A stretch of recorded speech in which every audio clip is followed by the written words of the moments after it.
Lahir dari orang tua yang hidup saleh dan aktif dalam berbagai kegiatan di gereja membuat Petrus Canisius Mandagi kecil dan saudara-saudarinya tidak jauh-jauh dari gereja. Papa mereka menjadi kepala umat di Stasi Kamangta, Minahasa. Sang ayah pun sering memimpin ibadah kalau tidak ada kunjungan pastor. Ibu mereka menjadi ketua wanita Katolik Republik Indonesia. Dari orang tua, jelas sosok yang kemudian dikenal sebagai Uskup Mandagi ini, mereka terpesona dengan hidup sebagai pelayan gereja. Dari situ pula secara perlahan namun pasti, tumbuh benih-benih keinginan untuk masuk biara. Alhasil, dari 6 orang bersaudara, 5 orang masuk biara. Yang paling tua adalah seorang wanita yang memilih menikah, anak kedua suster atau biarawati, ketiga Uskup Mandagi, anak keempat frater CMM, kelima pastor, keenam frater CMM. Jelas mantan Ketua Komisi Keadilan dan Perdamaian KWI ini.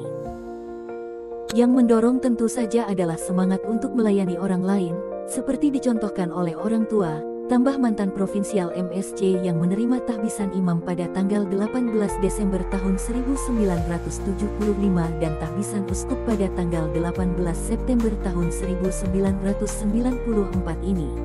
Mandagi lalu melanjutkan bahwa dalam keluarganya ada suasana iman, pengharapan dan kasih. Inilah lahan panggilan. Memang masing-masing kami ambil keputusan sendiri untuk menjadi biarawan biarawati dan imam. Namun, karena satu keluarga, pasti kami saling memengaruhi, jelas mantan Ketua Komisi Hubungan Antar Agama KWI ini.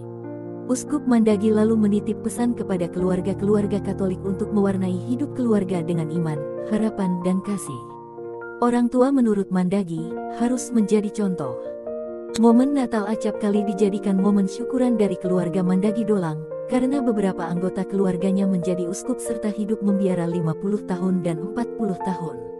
Syukuran yang dimaksud adalah pelantikan Uskup Agung Merauke, Monsinyur Mandagi pada tanggal 7 Agustus tahun 2022, dan 50 tahun hidup membiara Suster Beatrix Mandagi, tanggal 4 Oktober tahun 2022, 50 tahun hidup membiara Frater Lukas Mandagi, tanggal 29 Juni tahun 2022, dan 40 tahun hidup membiara Pastor Fransiskus Mandagi.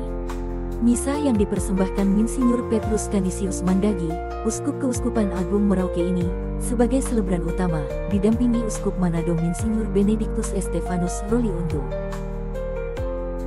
Saat syukuran di rumah, setelah sambutan Wakil Bupati Minahasa, Robi Dondo Kambei diadakan pemasangan lilin serta pemotongan dan penyerahan kue kepada beberapa pastor dan tamu atau undangan.